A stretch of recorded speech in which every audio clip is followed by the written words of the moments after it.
This is the Houndsman XP podcast.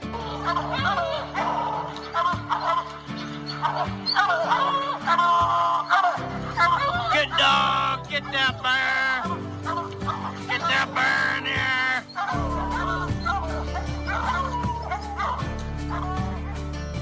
The original podcast for the complete Houndsman.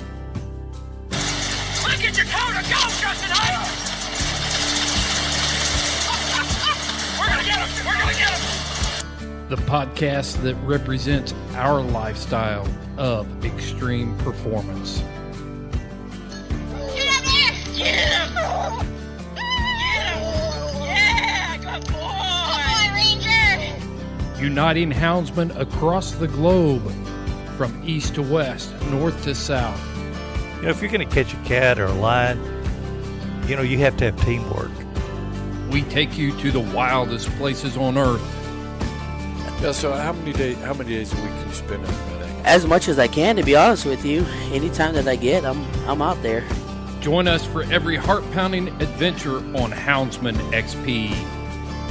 I'll tell you like I tell everyone else, I'm going to hunt whether you're here or not, so you might as well be here.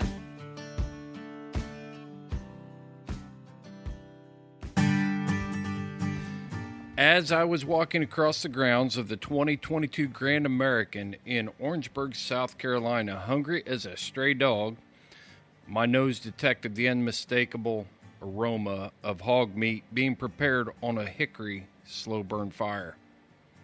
Putting my nose in the air and following the scent into the wind, I found myself looking at a white food truck complete with blackened oil drum smokers, a line of hungry coon hunters, and tables full of people devouring lip-smacking food.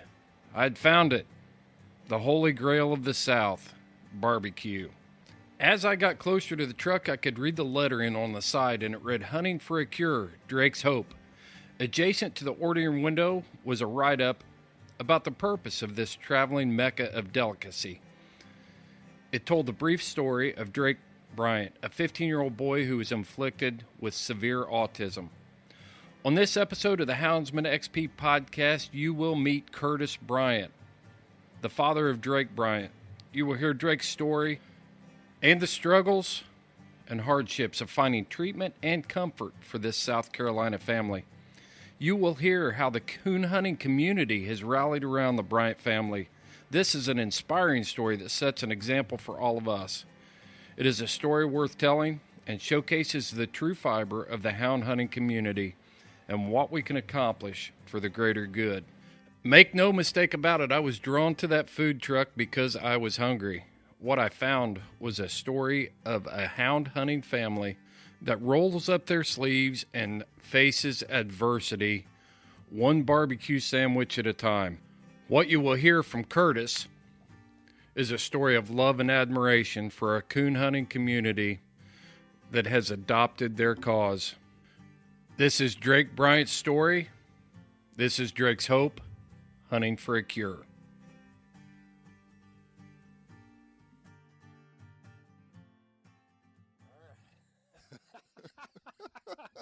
Woo, do over. Okay. I'm just going to dive right into it. We're honored to have Mr. Curtis Bryant here with us today at the Grand American, sitting down with me to record this episode of this podcast. And today about noon, I got hungry and I started cruising around looking for something to eat. And I came across your food truck, and it caught my eye because it says "Hunting for a Cure" on it. Absolutely. So, Curtis, we ate lunch with you. I got your story. It was intriguing. And it's an opportunity for houndsmen that are attending events like this to support a good cause. And tell us what Drake's Hope is and what Hunting for a Cause is all about. Well, Drake's Hope is something we started in 2007. My son, who was born in 2006, at the age of 18 months, started developing a seizure disorder. Mm-hmm. We started out with the local physicians around Darlington, Florence area, really with no luck, no answers, really stumped. We then traveled to Columbia and then ended up in Charleston at MUSC, Children's Hospital. This is all in South Carolina. All of this is in South Carolina, correct. We talked to several neurologists, pediatric epileptologists. They were great with us trying medicine regimens. No medicine seemed to help. Then they mentioned something when he was around 3 called a vagal nerve stimulator.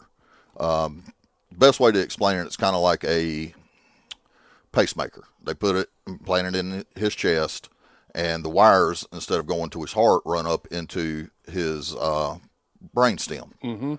And what that did, anytime his brain electrical output got out of whack, it would give him a little shock. We had very high hopes for this. Had great stories about it, and it didn't even seem to faze him. He was still having anywhere from 20, 30, maybe even 40 seizures a day. A day? A day. He had what was called atonic head drop seizures. His whole body would lock up, and he would lose all control and just fall. Didn't matter where he was at, what he was doing. Once he had one, it was immediate. We had to have rescue medicine. He had to wear a helmet. We had to go through my entire house, and what we now laugh and call it Drake proofing. Right. Had to make sure everything was safe for him. Well, the vagal nerve stimulator didn't really do anything, so I asked his main neurologist in Charleston to refer us to somewhere else. Well, they referred us to Johns Hopkins in Baltimore. So we traveled to Johns Hopkins, and they looked over his record for 2-3 days, and said it looks like MUSC's taking great care of him. Thank you. Bye. Really? And we were like, well, okay, that wasn't really the answer we were looking for, but we'll take it for now. We traveled to several other hospitals, including the Children's Hospital of Philadelphia. I then began doing some serious research on top neurologists, epileptologists in the world, basically. Number 1 and number 2 came up. Number 1 was in Miami Children's Hospital. Number 2 was in the Mayo Clinic in Minnesota.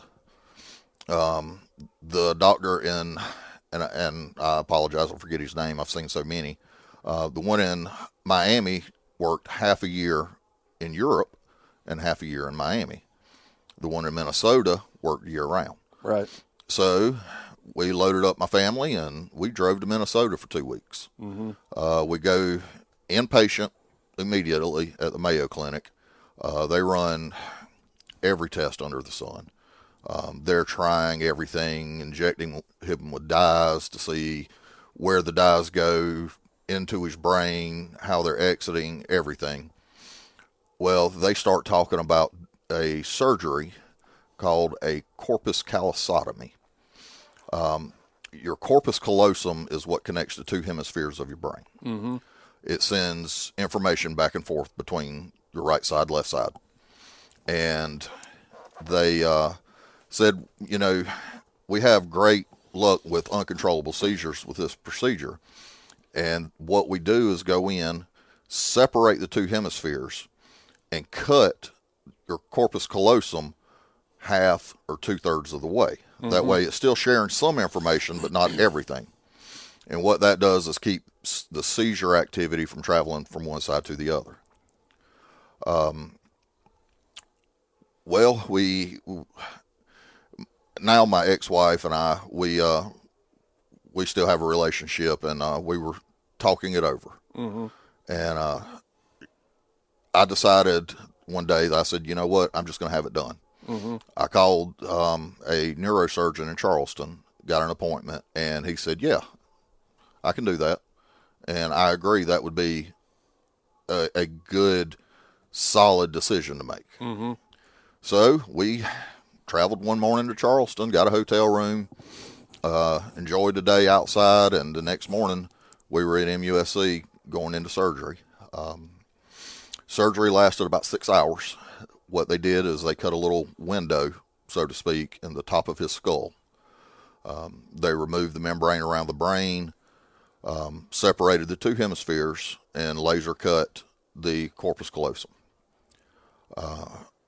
Sewed him up, everything. I they finally wheeled him out. I'm laying in bed with him in ICU, and he wakes up. He's smiling. He's hungry, so I'm sitting there feeding him by hand, and about 2 hours later, he had a seizure. Just broke my heart. Yeah. And his surgeon come in and said, well, that could be residual. Give it a few days. It did help. He went from having 20 to 30 seizures a day, maybe to 10.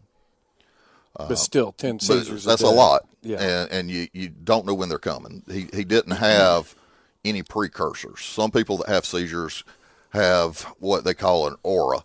They feel it coming on. Yeah, I've seen that before. He didn't have that. And it just came out of nowhere, and he could be doing anything. He could be riding a bike. He could be walking down the steps. Yeah, and it could just hit him and bang. Bang. He's in full seizure. He's in full seizure. He's fully locked out.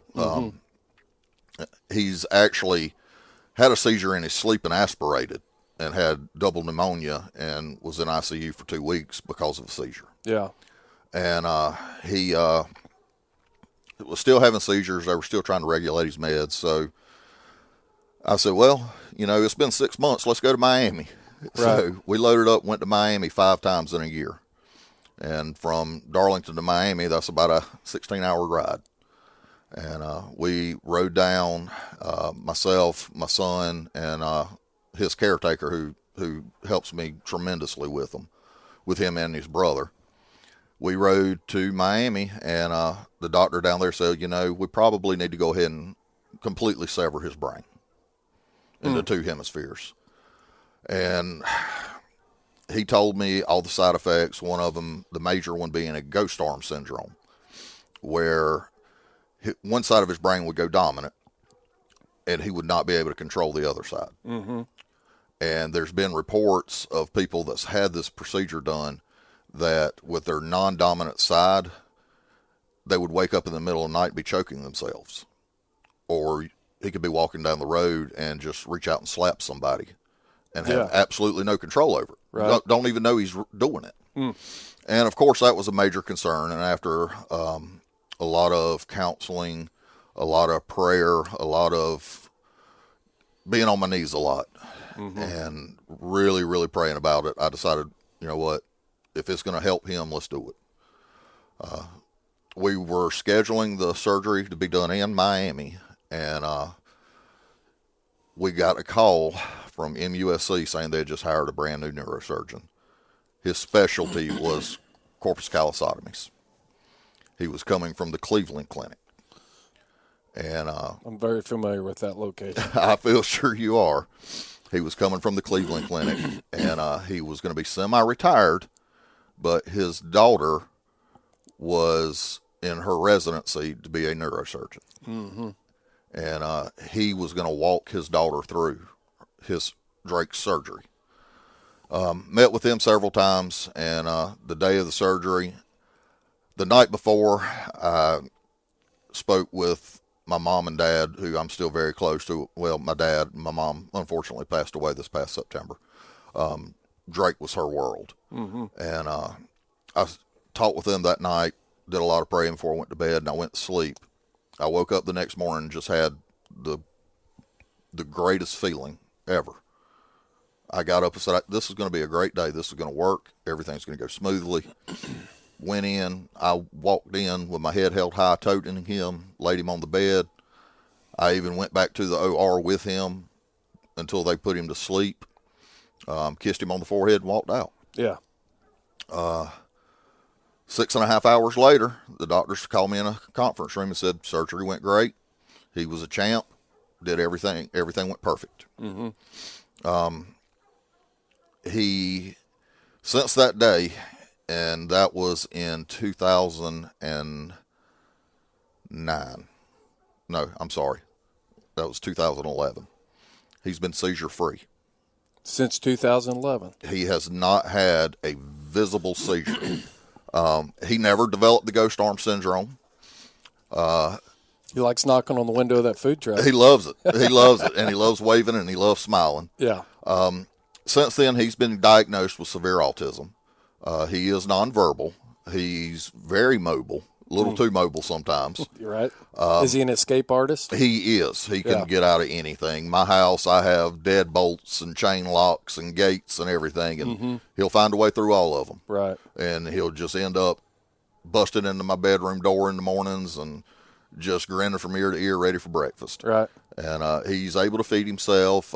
Not able to dress himself yet, but he gets intense therapy every week for that. Yeah, so what is he, 14 now? He's 15. 15. And he'll be 16 in February. Okay.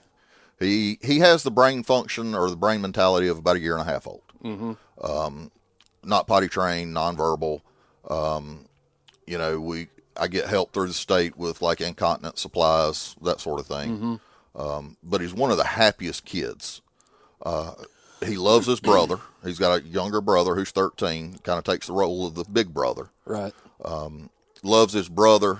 If his brother's not paying him attention, he's going to. Right. He's going to go grab him, and they're going to wrestle on the floor, or they're going to do something, even if it's just sitting there watching TV and eating goldfish together. Right. They're going to do something together.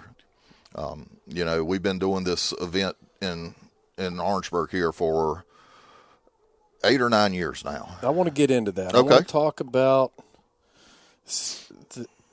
this lifestyle that we lead as houndsmen is so much bigger than it's so much bigger than just turning a hound loose. It goes beyond our love for hunting and things like that. And that's what I knew there was a story to be told here about Drake and your family and what you're doing with your truck and different stuff like that. So tell us what Hunting for a Cure, Drake's Hope, what that's all about. What it's all about is, over the years, there's been extensive medical bills. There's been extensive travel bills. A single dad on a cop salary, a lot of things I just can't afford. That's what I was going to go into. You're a professional law enforcement officer. You've been in law enforcement for 21 years. Being retired law enforcement myself, yes, we normally have pretty good insurance, but insurance only goes so far to cover expenses, and then it's got to come out of that law enforcement salary, which is oftentimes not there extravagant by any means. Not at all. And with your situation, it's not like you can have the opportunity and the freedom to go out and when I was in law enforcement, I picked up part-time jobs. I worked overtime shifts. I did what I had to do. My wife was a stay-at-home mom. We had 3 kids. And if we would have had, when we did, just have small medical emergencies, it cramped the family budget. Absolutely. And so that's why I wanted to talk to you and find out, what's going on. You've been doing this for 8 years. Yep. Tell the people what you got set up here at the Grand American. Well, we first couple of years we did it, we would rent a food trailer. Mm-hmm. My dad, love him to death. He loves to cook. He loves to cook barbecue. So he said, you know what? He said, I got some connections. I'm a coon hunter. I'm going to reach out to my buddies. Yeah. Our local chapter, Black Creek Coon Club, said, you know what? We'll sponsor him. Mm-hmm. That way it's a nonprofit. We'll sponsor him. And the ball got rolling there. The first year we done it, it was horrible. I'm going to be honest with you. It was rough. We cooked what way? We cooked everything here. Okay. We were out on the fairgrounds at 3:00 in the morning. Rain, sleet, or snow. You can't just whip up barbecue. Right. You got to do it. Rain, sleet, snow, shine. We were here. Right. And we would try to catch a nap in the rented food trailer every so often with a little space heater running. We got a little smarter the next year. We started.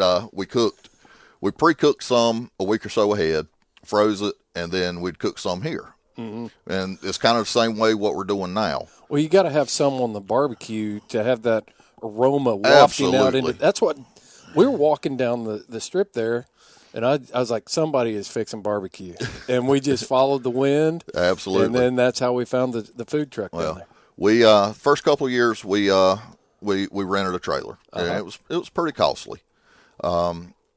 We happened to be riding down the road in our hometown and see an old bread truck for sale. Yeah. And my dad and I looked at each other, and he said, I think we could make that into a food truck. And I said, you know what? I think you're right. So we went and talked to, it was an elderly gentleman that had it, and he was asking $2,000 for it. Mm-hmm. And he said, we told him what we wanted it for, and told him about Drake and Drake's Hope.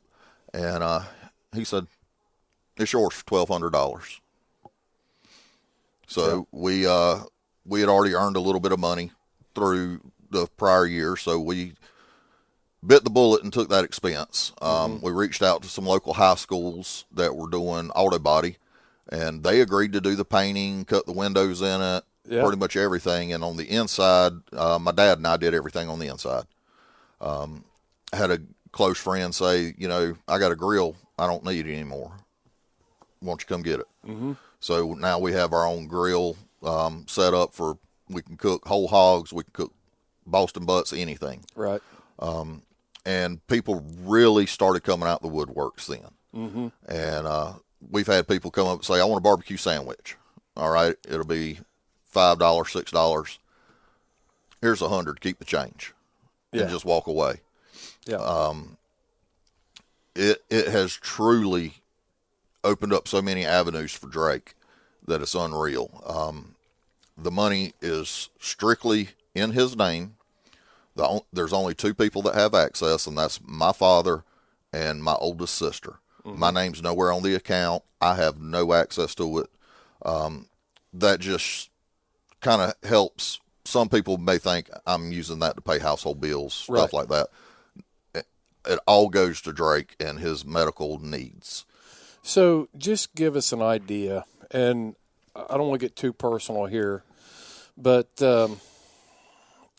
just give us a ballpark of what, is he still traveling to Miami at times? Not now. We go to Charleston once a month for 2 days. He has to have an infusion of antibodies. Just give us a ballpark expenditure on that for the weekend, for the 2 days. For the 2 days, between food, gas, hotel, you're looking at anywhere from, depending on the time of the year, anywhere from $500 to $800 a month. And how many times is he doing this? He does it once a month. Does it once a month? Yep, every 30 days we're there. Mm-hmm. Matter of fact, got back this past Wednesday. Yeah, we were there for Monday, Tuesday, Wednesday. So how did you find, you came about the sponsor club through your dad because he's a coon hunter, right? Correct. How did you end up getting in the Grand American here to come and set up? I've got to give all the credit to my dad. He's been a coon hunter all his life. Mm-hmm. He's made so many great connections through coon hunting that he just reached out to some of his buddies that were down this way, and they said, absolutely. Mm-hmm. We'll be glad to talk for you. Right. And they went before the planning board here at the fairgrounds, and my dad presented everything, and it has just been an every year thing. The first year was going to be a one-time thing. Right. After that, we wasn't going to do it anymore. Mm-hmm. And we were such a success that first year, freezing cold, that they asked us to come back the next year. That's great. And I think, I've seen the coon hunters step up so many times in situations like this. You take things like the St. Jude Benefit Hunt, over at Parsons, Tennessee. I mean, that's a huge event that donates to a good cause like this. I've seen local situations. A good friend of mine from Indiana, a lot of our listeners will recognize the name Jerry Mall with PKC. His daughter had a cancer issue, and the local club stepped up and did benefits for him. So, what does an event like this, being able to come to an event like this, what does it mean to you and your family and for Drake? It's beyond words. Seeing the turnout, seeing people just come up, read it's a little sign on the side of the truck and just read it, mm-hmm. and say, you know what, here's an extra $1, or here's $2. I think one of the biggest ones that's ever stuck out in my mind, a little boy, he couldn't have been more than 5, seen Drake in a wheelchair, because he can walk, he can run around, but to contain him a lot of time, we have to have him in a wheelchair. Right. And because he doesn't know the difference in, okay, this is fine, this is dangerous. Right. A little boy walked up and touched Drake on the hand and came up to me and said, whose little boy is this? I said, that's my son. He said, well, here, and handed me a $5 bill. And I just had to walk away. Right. I get emotional thinking about it. Mm-hmm. And there's been so many people doing stuff like that. It's just been an outpour of love and encouragement. Without this event, mainly this event and the South Carolina State Coon Hunt, which is local for us, Right. is in Darlington also. And I don't know where Drake would be physically, mentally, emotionally. I don't know where I would be. These two events, mainly this one, is covers his medical needs for a whole year. Yeah. It covers anything outside the scope of what I would normally pick up as a father for any child. Mm-hmm. It covers the extra gas money, wear and tear on vehicles, the food, the hotel rooms. It covers all of that. Mm-hmm. And it really helps us out. The thing that I really liked about it is and there's not a thing wrong with this, but it's not a can sitting on a countertop somewhere. And you guys I'll just tell you, what I ate today was good food. We appreciate that. We really do. The sauce was outstanding. And, you're going to eat it. You're going to eat. And when you look at what you're spending your money on and where you're spending it, there was no doubt in my mind where I wanted to be. And there was a line. Absolutely. People are lining up to get it and support your cause and things like that. So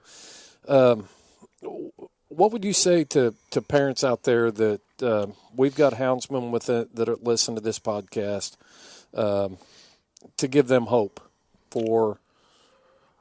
Biggest thing is, number one, pray.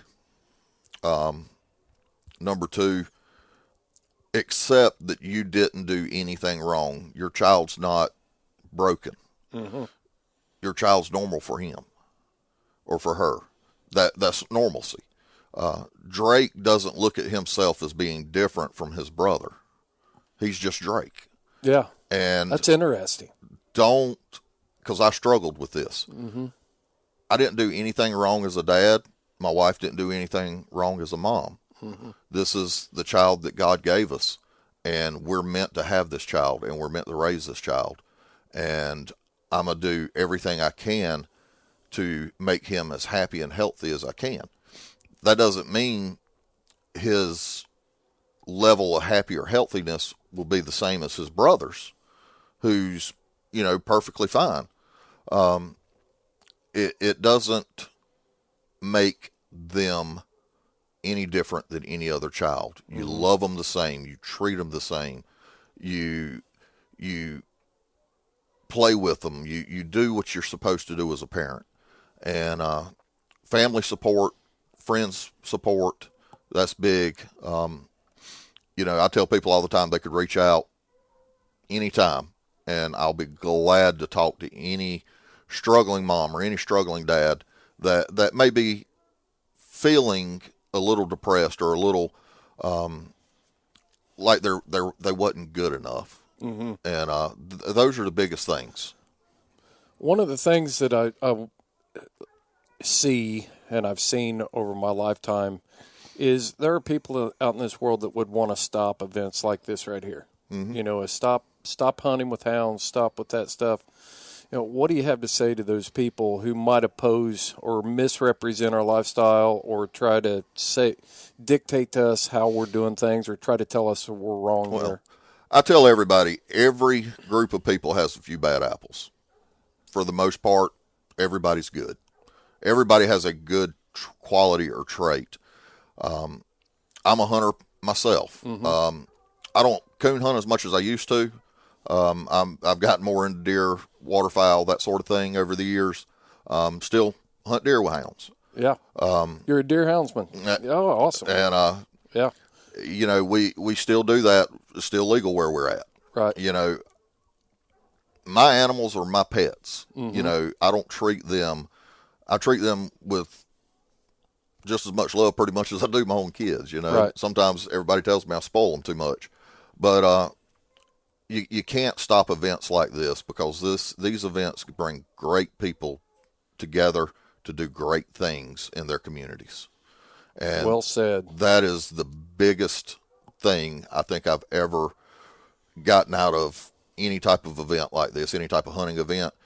It's always great people coming together to do great things. Well, working in law enforcement, you don't always get to see the opportunity of the good coming out in people. Absolutely. And when you can come to an event like this and see that, it's got to be a huge it's got to be good for your mental health. Oh, absolutely. I'm finally in a position now where I'm not out on the road every day.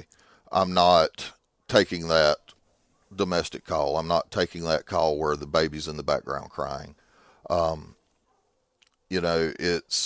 But I have seen my fair share. Right. And, I've been to some kind of dark places within myself. And every time I leave an event like this, I feel like there's hope for humanity. There's hope for mankind. And there's hope for a better world for my children, your children, and everybody else's children to grow up in. Right. Yeah. Well, let's talk about a little bit of deer dog and stuff then. All right. So you belong to a club or what? I do. I belong to a club in Bethune, South Carolina. Okay. It's a Pleasant Hill Hunting Club. It's a small club. We've got about 15 members. This is actually the first year I've been a member of this club. Okay. I'm a new member along with a couple of other work buddies, and it's a still hunting club most of the year, but the last 4 weeks of the season, we in there every Saturday. And, we call a bunch of houndsmen in, and we're like, let's do it. And we just get out there. It's the camaraderie. It's not about the kill. It's not about, it's not even about the chase as much as we love to hear it. It's really about good people coming together and having a good time, right, and leaving the weight of the world behind. Mm-hmm. And, that's what we do. Yeah. Yeah. We've had Mark Booth, and we just wrapped up a Freedom Hunters event down in Lakeland, Georgia. That was a deer hunting, hound hunting event. We took some veterans on a hunt down there on a club, and They had a blast. I mean, we had one guy, he's the most gracious guy, that it was just a great time, So deer hunting with hounds is one of those things that gets a lot of heat. And it is. It gets heat from outside, from not only the anti-hunting crowd, but the hunters, the stand hunters, the still hunters would like to see it go away. And it's a rough thing. It is. It's a double-edged sword. And me being a stand hunter most of the year and still enjoying the chase of the dogs at the end of the season, I get a little bit of flack, but and I understand where a lot of the still hunters come from.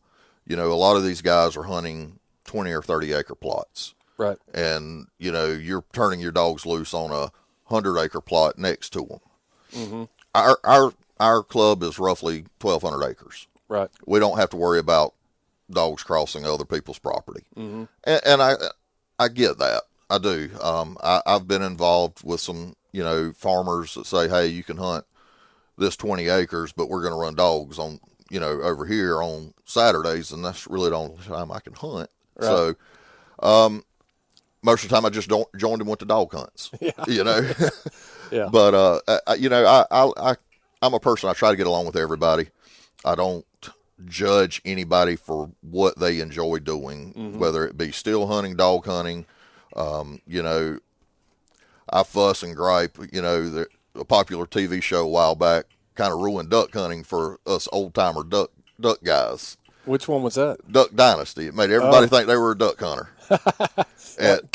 You remember everybody showing up with the beards and the face paint and the sock hats pulled down to their eyebrows, thinking they were Jace or Old Sock. Hey, I watched the show religiously. I liked it. I loved it. Yeah. And there was what I said was a lot of kids loved it too. Oh yeah. Yeah. Me and my buddy be down there with old spray painted shotgun and waiters with duct tape around them. That's right. They roll up with their daddy's money, and we're like, oh, God, they're going to paint their face. I know it.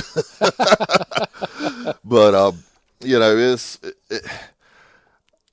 I don't judge them. I just jab them a little.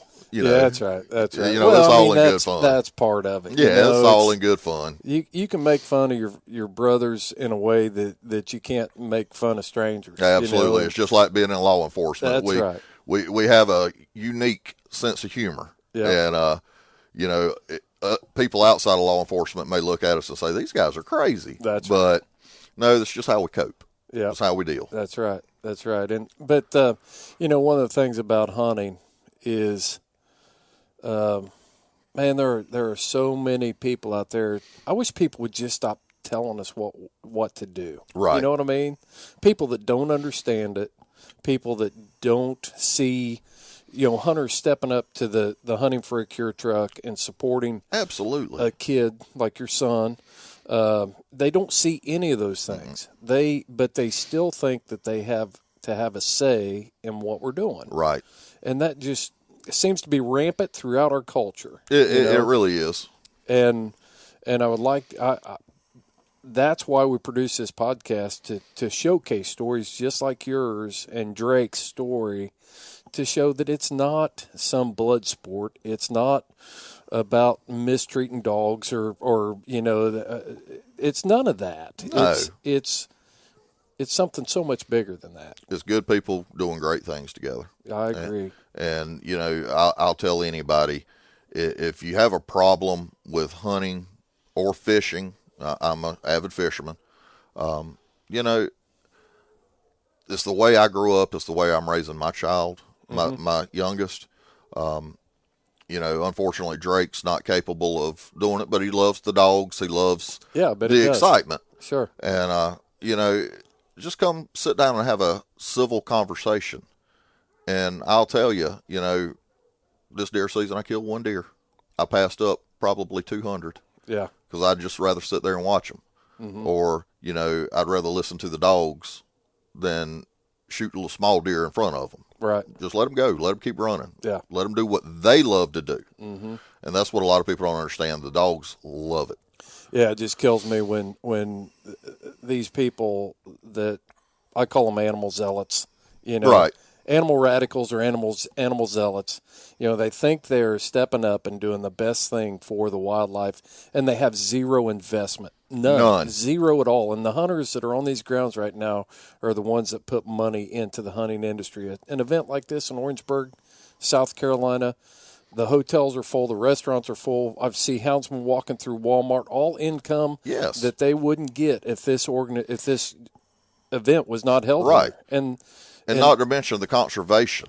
Yes. We're the ones that pay into the conservation. We're the ones that help the woodlands, the wetlands. There would be no wildlife on the landscape in 2022. It's 2022 now. I almost said 21.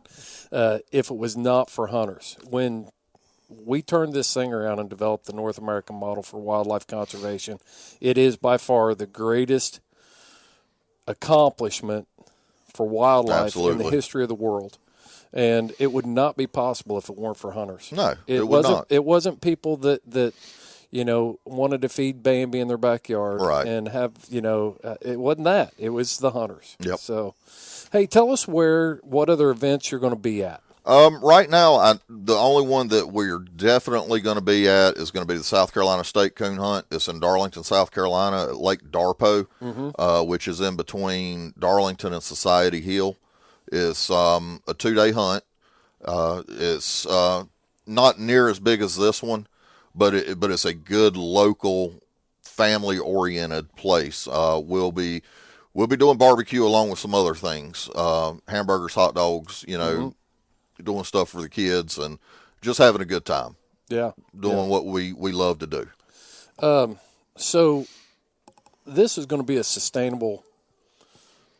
It's going to be an ongoing project. Drake's health for the rest of his life. For the rest of his life, absolutely. And this isn't like a one and done deal. No. You know, where you're hoping to raise enough money this year to make it through next year. Right. It's going to have to happen every year, and he's 15 years old.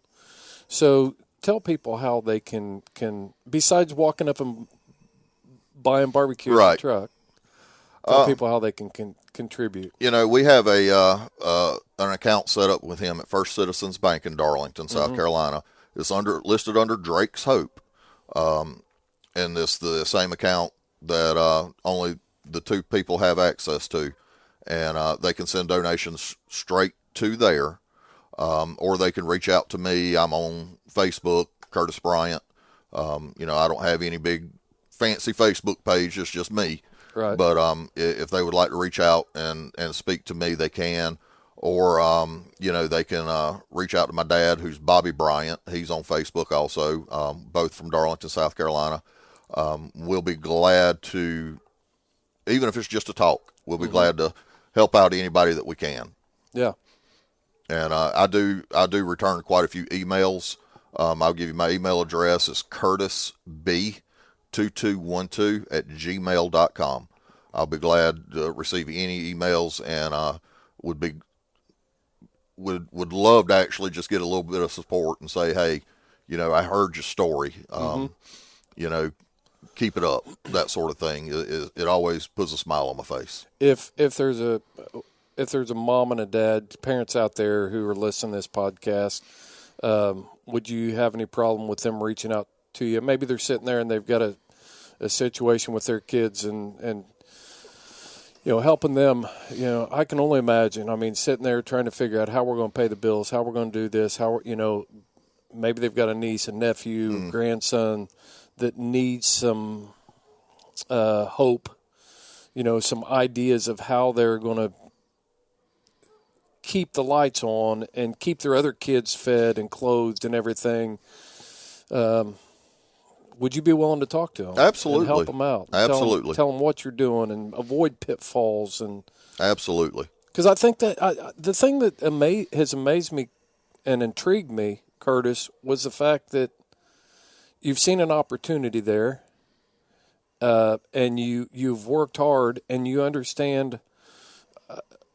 The rest of your life and the rest of your family doesn't stop because of Drake. They've still your younger son wants to hunt. He wants to do those sort of things. My youngest son killed his first deer 2 years ago, still hunting. This year for Christmas, only thing he wanted was a shotgun so he could start hunting dogs and turkey hunting. Right. He wants to try turkey hunting. So we're going to be in the woods in March turkey hunting. Yeah. So we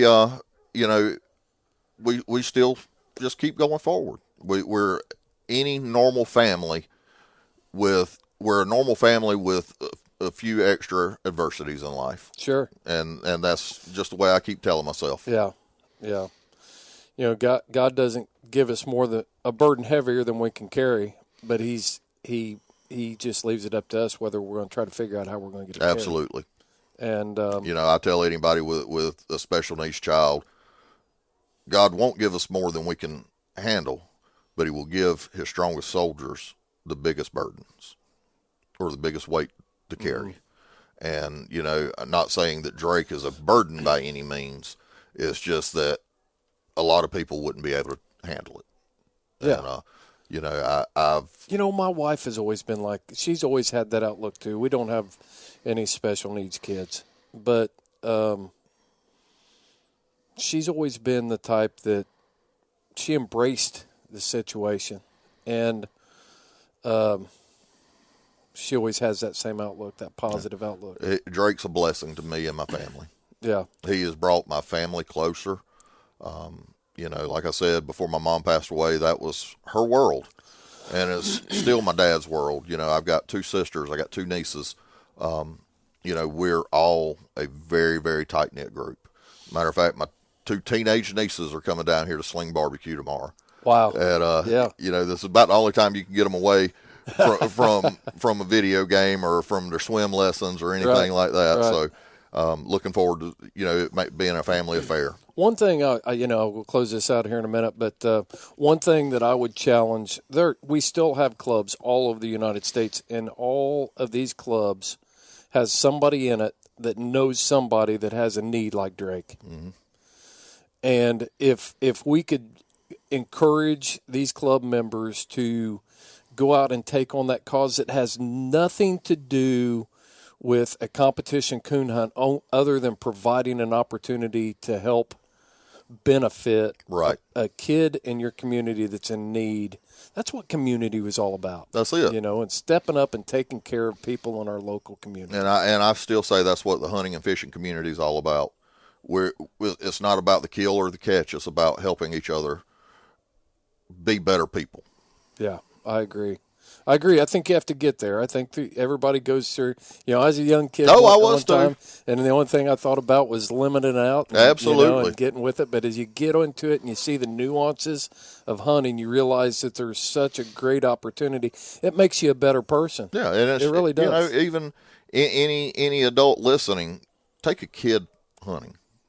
If you know a kid that maybe their parents don't hunt, ask mom and dad, say, hey, can I take little Johnny hunting this weekend? Yeah. It may change that child's life.